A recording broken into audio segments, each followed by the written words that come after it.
গোসাই, অনেক জ্ঞানী। কেন? তিনি 50 জায়গা ঘুরে এসেছেন। তিনি কাশীতে গেছেন, বৃন্দাবনে গেছেন, হরিদ্বারে গেছেন, এইখানে বিদ্যা অধ্যয়ন করেছেন, নবদ্বীপে গেছেন, অমুক জায়গায় গেছেন, অমুক জায়গায় গেছেন। বুঝতে পেরেছ? তো ব্রাহ্মণ যত ভ্রমণ করবে তার বিদ্যা তত বাড়বে, জ্ঞান তত বাড়বে, ততই তার পুজো হবে। আর ভ্রমণম স্ত্রিয়ঃ বিনশ্যতি, আর স্ত্রী জাতি যত ভ্রমণ করবে, যত ঘুরবে, ততই তার বিনাশ হবে। প্রেম সে বলো। স্ত্রী জাতিকে বেশি ঘোরাঘুরি করতে নেই।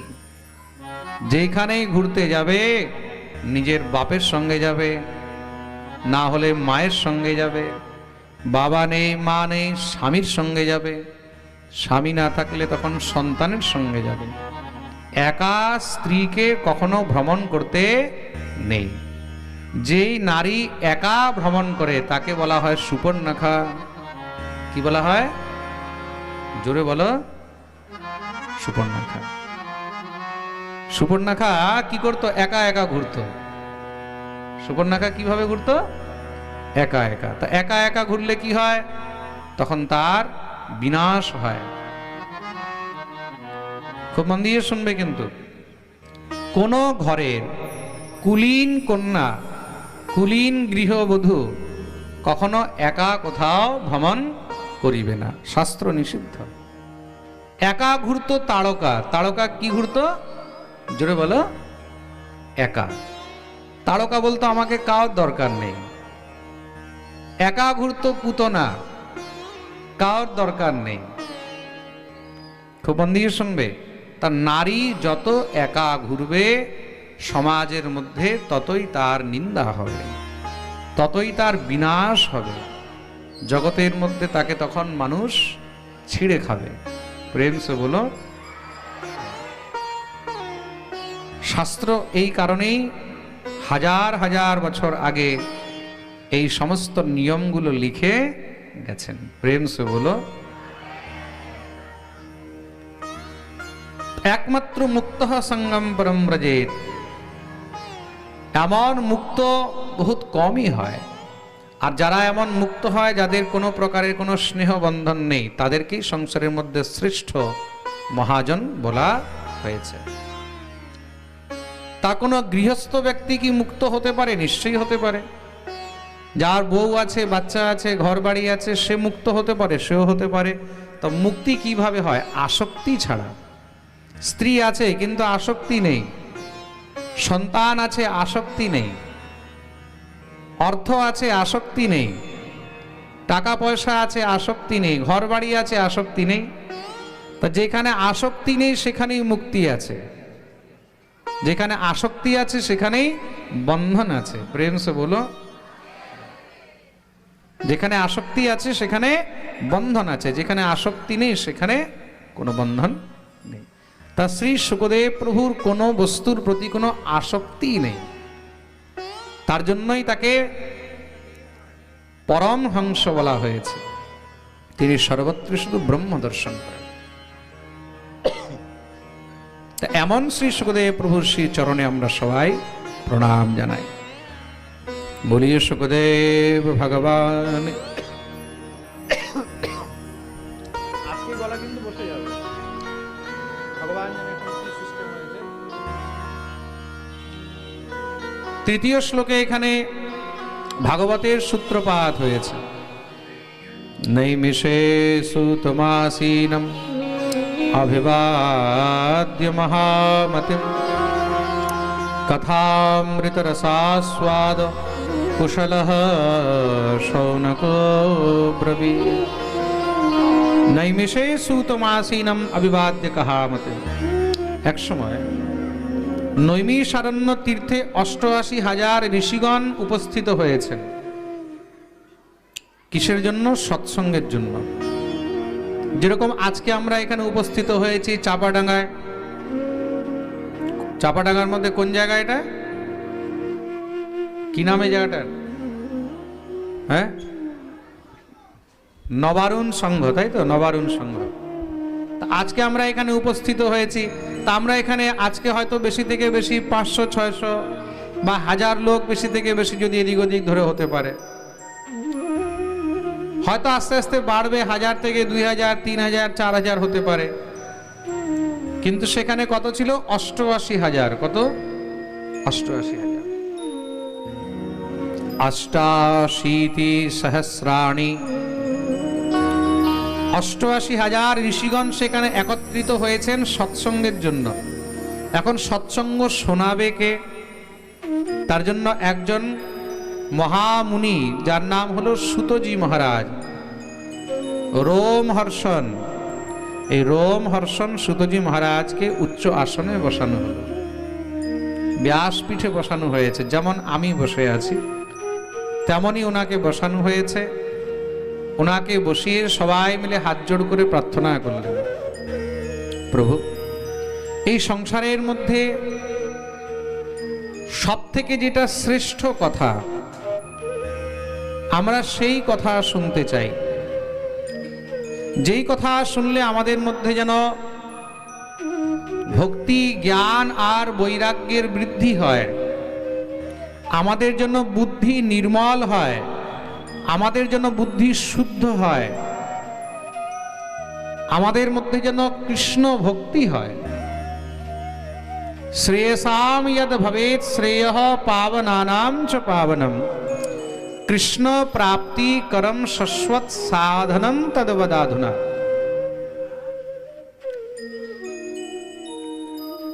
আমরা এমন কথা শুনতে চাই, কৃপা করে বর্ণন করুন। শ্রী সুতজি মহারাজ বললেন, খুব মন দিয়ে শুনবে।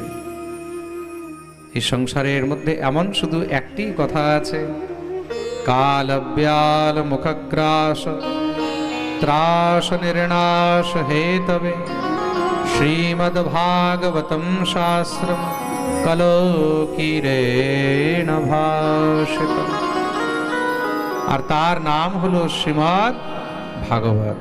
বলিয়ে ভাগবত ভগবান কি জয়। তাহলে ভাগবত কে কাকে শোনালো? বলে এক সময় সনকাদি ঋষি দেবর্ষি নারদকে শুনিয়েছিলেন। দেবর্ষি নারদ এই ভাগবত 7 দিন পর্যন্ত কি করে শুনলেন? নারদ তো এক জায়গায় টিকে থাকে না, নারদকে তো অভিশাপ রয়েছে। নারদ যদি এক জায়গায় 2 ঘড়ির উপরে টিকে যায় তাহলে তার মৃত্যু হয়ে যাবে। 2 ঘড়ি মানে কতটা সময়? 1 ঘড়িতে হলো 24 মিনিট। 1 ঘড়িতে কতটা?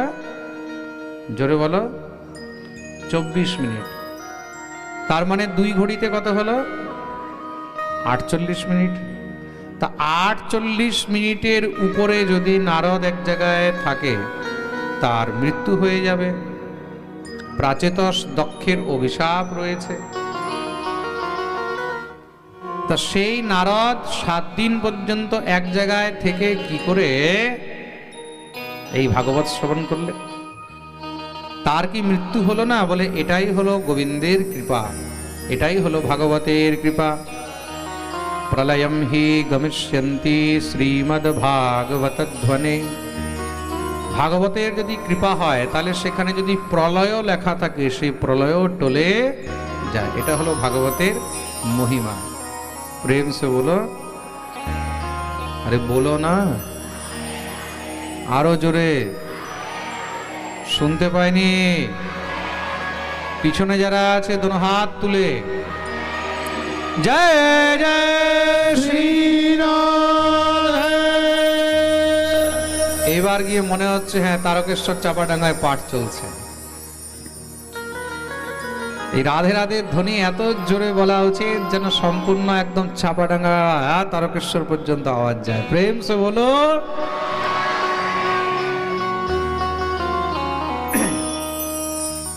তা নারদ কিভাবে এই ভাগবত শ্রবণ করলেন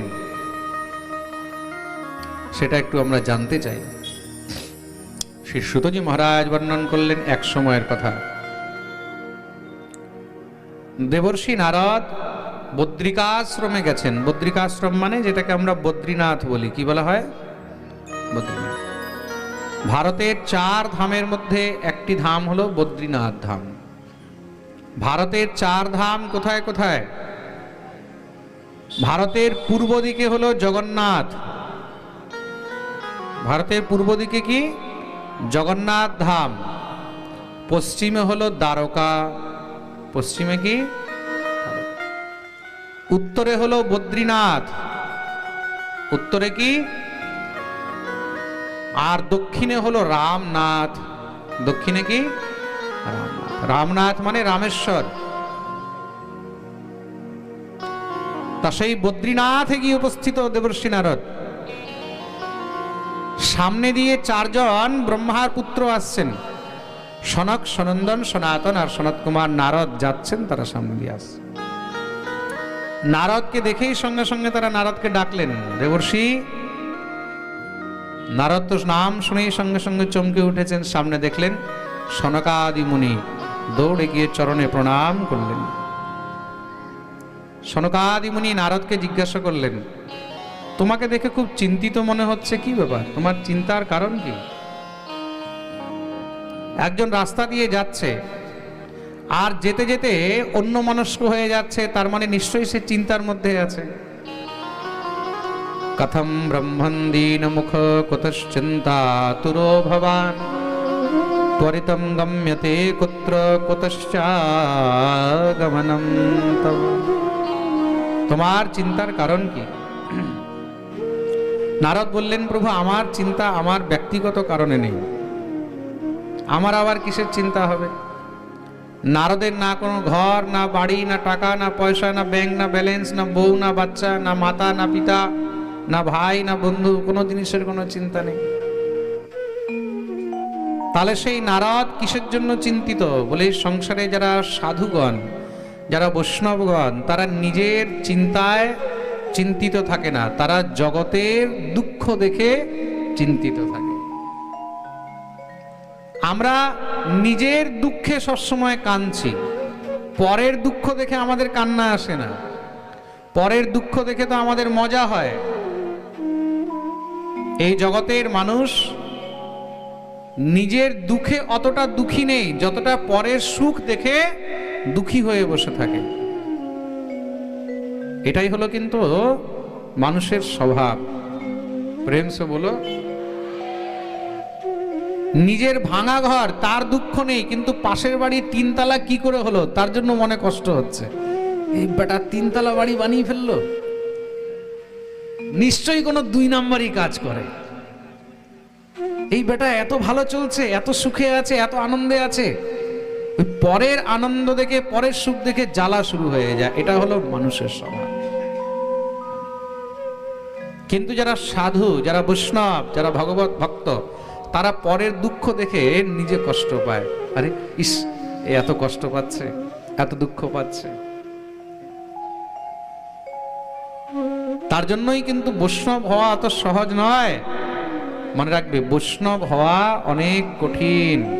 তা নারদ হলেন পরম বৈষ্ণব, তিনি জগতের কষ্ট দেখে চিন্তিত হয়েছেন, জগতের দুঃখ দেখে।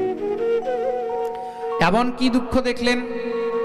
নারদ বললেন, আমি সমস্ত পৃথিবী ভ্রমণ করতে বেরিয়েছিলাম। কোথায় কোথায়? বলে তীর্থে তীর্থে। কেন তীর্থে গেলে মনে শান্তি হয়? কোন কোন তীর্থে গেছো? পুষ্করম চ প্রয়াগম চ কাশীম গোদাবরীম তথা হরিক্ষেত্রম গুরুক্ষেত্রম শ্রীরঙ্গম সেতুবন্ধনম। আমি পুষ্কর গেলাম, প্রয়াগ গেলাম, হরিদ্বার গেলাম, কাশী গেলাম, নাসিক ত্রম্বকেশ্বর গেলাম, সমস্ত সব তীর্থে তীর্থে ঘুরলাম, কিন্তু কোথাও মনে শান্তি পেলাম না। নারদকে জিজ্ঞাসা করলেন, কেন শান্তি কেন পাওনি? এমন কি দেখেছো? বলে, সত্যম নাস্তি তপঃ নাস্তি দয়া দানম ন বিদ্যতে উদরম হরিণ জীবা বরাকাকুট ভাষিণ। মানুষের মধ্যে সততা নেই। মানুষ এখন তপস্যা করতে চায় না, ভজন সাধন করতে চায় না। দয়া দানম ন বিদ্যতে, মানুষের মধ্যে দয়া আর এখন নেই। দয়াও আস্তে আস্তে শেষ হয়ে যাচ্ছে। কার গায়ে আগুন লেগেছে, পুড়ে যাচ্ছে, তার আগুন নিভাবার জন্য মানুষের কাছে সময় নেই। ফেসবুকে লাইভ করছে, দেখুন মানুষটা কিভাবে পুড়ছে। কেন? বলে ভিউ হবে।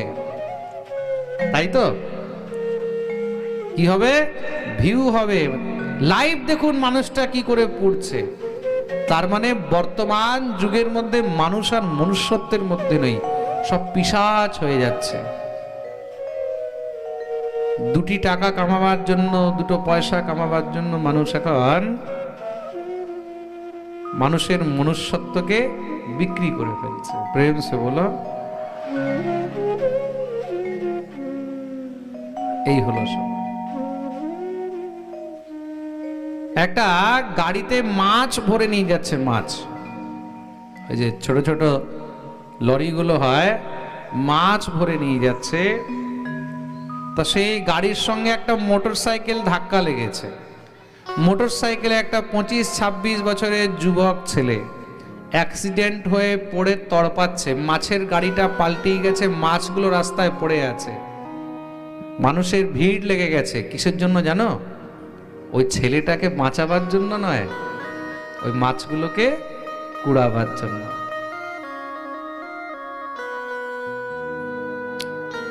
এটা হলো কলিযুগ। দয়া, দয়া বলতে জিনিসটা আস্তে আস্তে মানুষের মধ্যে শেষ হয়ে যাচ্ছে। উদরম্মরিণ জীবা বরাকা কূট ভাষিণঃ। আমার পেট কি করে ভরবে, আমার ঘর কি করে ভরবে, আমার কাজ কি করে ভালো হবে, শুধু মানুষ এখন এটাই দেখে। পরের দিকে তাকাবার মানুষের কাছে এখন সময় নেই। দানম ন বিদ্যতে, মানুষ এখন দান করতে চায় না। যেখানে ধর্মের কাজ হয়, ধর্মীয় কাজ হয়, সেখানে এখন দান ইত্যাদি আস্তে আস্তে শেষ হয়ে যাচ্ছে। আর তার জন্য ধর্মের অবসান হচ্ছে, ধর্ম আস্তে আস্তে শেষ হয়ে যাচ্ছে। প্রেম সে বলো। এমন এসব বিচিত্র বিচিত্র মহারাজ কলিযুগের লক্ষণ দেখে মন খুব কষ্ট হলো। তারপর আমি ভাবলাম যে বৃন্দাবনে গিয়ে দেখি, সেখানে যদি মনে একটু শান্তি পাই, এই বিচার করে আমি বৃন্দাবনে গিয়ে উপস্থিত হলাম। কিন্তু বৃন্দাবনে গিয়ে সেখানে একটি আশ্চর্য দেখলাম। কি? একা তু তরুণী তত্র নিষণ্ণা খিন্ন মানসা বৃদ্ধৌদৌ পতিতৌ পার্শ্বে নিঃশ্বসন্তাবচেতন। একা তু তরুণী তত্র, একটি তরুণী, একটি যুবতী বসে আছে, তার কোলের মধ্যে দুটি বৃদ্ধ শুয়ে আছে, আর সেই যুবতীটি কাঁদছে। কিছু দাসীগণ তার সেবা করছেন, কিছু দাসীগণ তার সেবা করছে। মনের মধ্যে ইচ্ছা হলো কি ব্যাপার, একবার দেখি, জিজ্ঞাসা করি। কিন্তু নারদ আবার ভাবলেন সময় তো খুব খারাপ, আজকাল তুমি কারোর ভালোর জন্য কিছু বলতে যাবে, দেখা গেল তার খারাপ লেগে গেল, এই তোমার কি লেনা দেনা। প্রেম সে বলো, আজকাল তো কাউকে ভালো উপদেশও করা যায় না। তুমি কাউকে ভালো উপদেশ করবে, দেখা গেল সে উল্টো তোমাকে মহারাজ আরো 10টা কথা শুনিয়ে দিল। 15 বছর 16 বছরের বাচ্চা ছেলে সিগারেট খাচ্ছে, একজন 50 বছর 60 বছরের বয়স্ক লোক তাকে বলছে, কিরে তোর লজ্জা লাগে না সিগারেট খাচ্ছিস? সে তাকে জবাব দিচ্ছে, আমি আমার বাপের খাচ্ছি, তোমার বাপের খাচ্ছি। যুগো নাস্তি বরাননে, বিচার করে দেখো সময় কোথায় এসে গেছে। তুমি আজকাল কার ভালোর জন্য কাউকে কিছু বলতে পারবে না। দেবর্ষি নারদ দেখলেন যা হওয়ার হবে, আমার কি লেনা দেনা। এই বিচার করে তিনি যখনই যেতে লেগেছেন, সঙ্গে সঙ্গে পিছন থেকে সেই দেবী তাকে ডাকছেন, ভো ভো সাধো ক্ষণম তিষ্ঠ মচ্চিন্তামপি নাশয় দর্শনম তব লোকস্য সর্বথা হরম পরম। দাঁড়ান দাঁড়ান, হে দেবর্ষি, আপনাকে দেখে আমি মনে খুব শান্তি পেলাম। একটুখানি কৃপা করুন। দেবর্ষি নারদ কাছে এসে উপস্থিত হলেন, জিজ্ঞাসা করলেন, দেবী তুমি কে? আর এই যে দুই বৃদ্ধ তোমার কোলে শুয়ে রয়েছে তারা কে? দাসীগণকে? সেই দেবী তখন নিজের পরিচয় দিলেন। অহম ভক্তিরিতি খ্যাতা ইমৌ মে তনয়ো মতো জ্ঞান বৈরাগ্য নামানো কালযোগে নজর জরো। অহম ভক্তিরিতি খ্যাতা, আমার নাম হলো ভক্তি। এই দুই বৃদ্ধ যে আমার কোলে পড়ে রয়েছে, এই দুটি হলো আমার দুই পুত্র, জ্ঞান আর বৈরাগ্য। আর এই যে সখীগণ দাসীগণ আমার সেবা করছে, তারা হলো গঙ্গা আদি নদীগণ, তারা আমার সেবা করছে। এই কি এমন আশ্চর্য তো আজ থেকে আগে কোনোদিন দেখিনি। আজ পর্যন্ত দেখেছি মাতা পিতা বৃদ্ধ হয়, সন্তান জোয়ান থাকে, এখানে উল্টো দেখছি সন্তান বৃদ্ধ, মা যুবতী। বলে এটাই হলো কলির প্রভাব, এটাই হলো কলির প্রভাব। মায়ের এখনো চুল পাকেনি, ছেলের চুল পেকে একদম সাদা। প্রেম সে বলো, এটাই হলো কলির প্রভাব। মায়ের চোখে বাবার চোখে এখনো চশমা লাগেনি, কিন্তু বাচ্চাকে এখন থেকেই চশমা লাগিয়ে দেখতে হচ্ছে। কলির প্রভাব। মনে রাখবে, কলি যুগের মধ্যে সবকিছু উল্টো হয়। প্রেম সে বলো। তখন জিজ্ঞাসা করলেন, এটা হলো কি করে? ভক্তি দেবী বললেন, उत्पन्ना द्रविड़े साहं वृद्धिं कर्णाटके गता क्वचित् क्वचिन् महाराष्ट्रे गुर्जरे जीर्णतां गता। उत्पन्ना द्रविड़े साहं, আমার জন্ম দ্রবিড় দেশে হয়েছে, দক্ষিণ ভারতে। বৃদ্ধিম কর্ণাটকে গতা, কর্ণাটকে আমি বড় হয়েছি। মহারাষ্ট্রে দুই সন্তান হলো জ্ঞান আর বৈরাগ্য। আর গুজরাটে গিয়ে আমি বৃদ্ধ হয়ে গেলাম, আমার সঙ্গে আমার দুটি পুত্র বৃদ্ধ হয়ে গেল। কিন্তু দেবী, এখন যে আমি তোমাকে যুবতী দেখছি, বলে গুজরাট থেকে ঘুরতে ঘুরতে আমরা বৃন্দাবনে এসে উপস্থিত হলাম। কেন? দেখছি এখন তো বৃদ্ধ হয়ে গেছি, বুড়ো হয়ে গেছি, কিছুদিন পরে মরে যাব।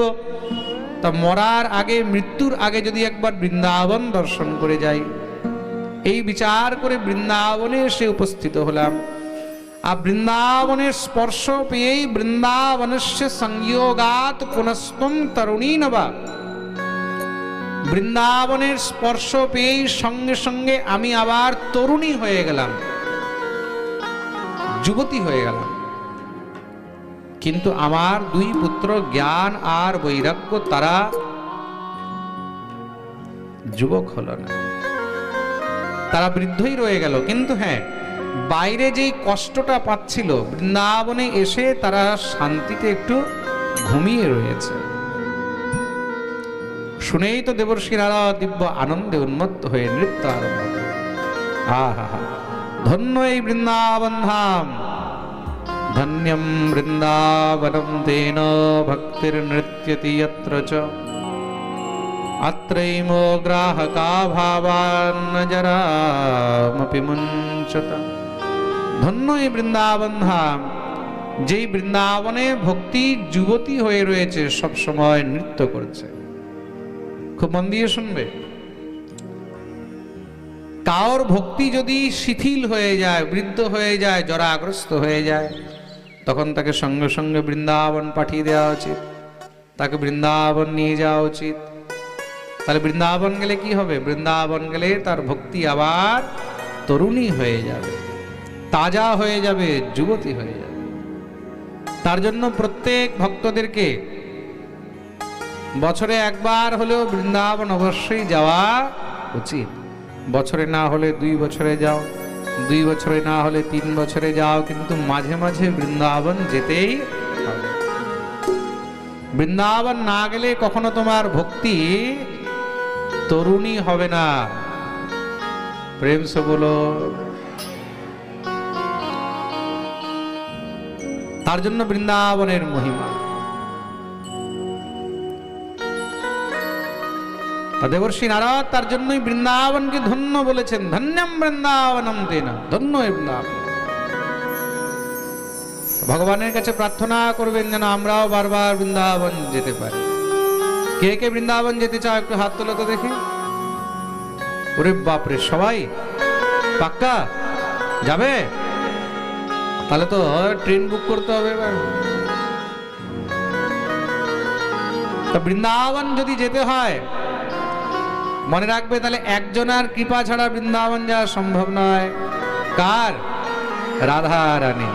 রাধা রানীর কৃপা না হলে কেউ বৃন্দাবন যেতে, তার জন্য রাধা রানীর চরণ ধরতে হবে। আর রাধা রানীকে বলতে হবে, কি বলতে হবে?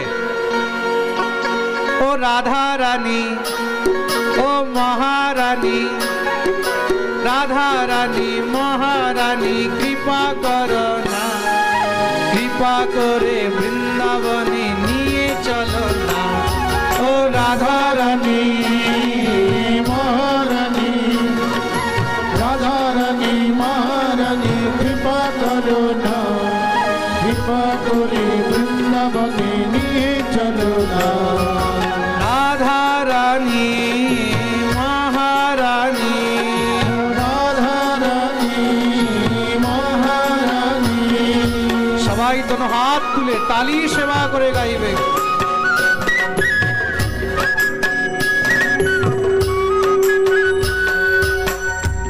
হরি বল।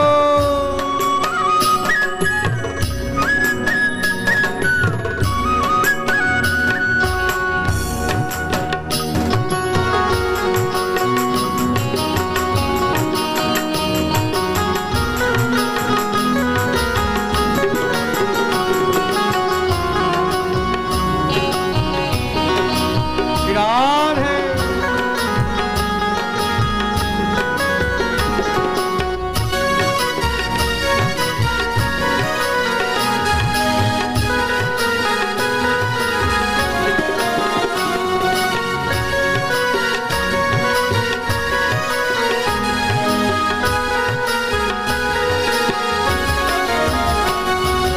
তোমার কৃপা হলে পাবো মধুর বৃন্দাবন, তোমার কৃপা হলে পাবো মধুর বৃন্দাবন, তোমার কৃপা হলে পাবো মধুর বৃন্দাবন, তোমার কৃপা হলে পাবো মধুর বৃন্দাবন।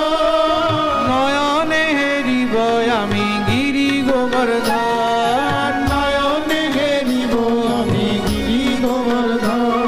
ও রাধা রানী, ও মহারানী, ও রাধা রানী মহারানী কৃপা করো না, কৃপা করে চরণ তলে রেখে নিও না।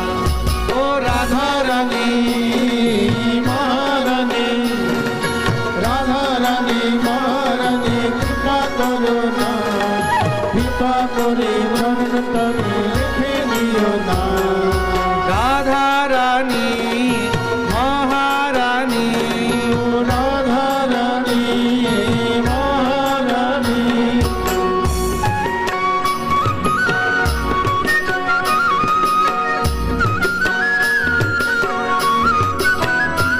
হরি বল।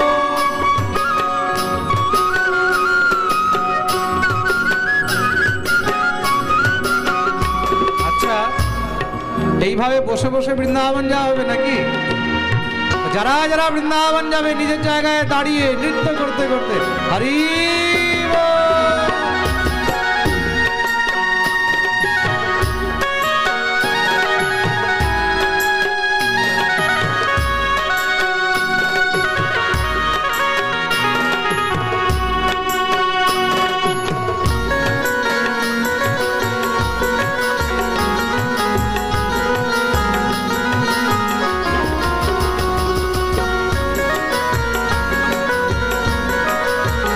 রাধে তোমার দয়া হলে পাবো শ্রী মদন মোহন, তোমার দয়া হলে পাবো শ্রী মদন মোহন, তোমার দয়া হলে পাবো শ্রী মদন মোহন, তোমার দয়া হলে পাবো শ্রী মদন মোহন। গোপী প্রেম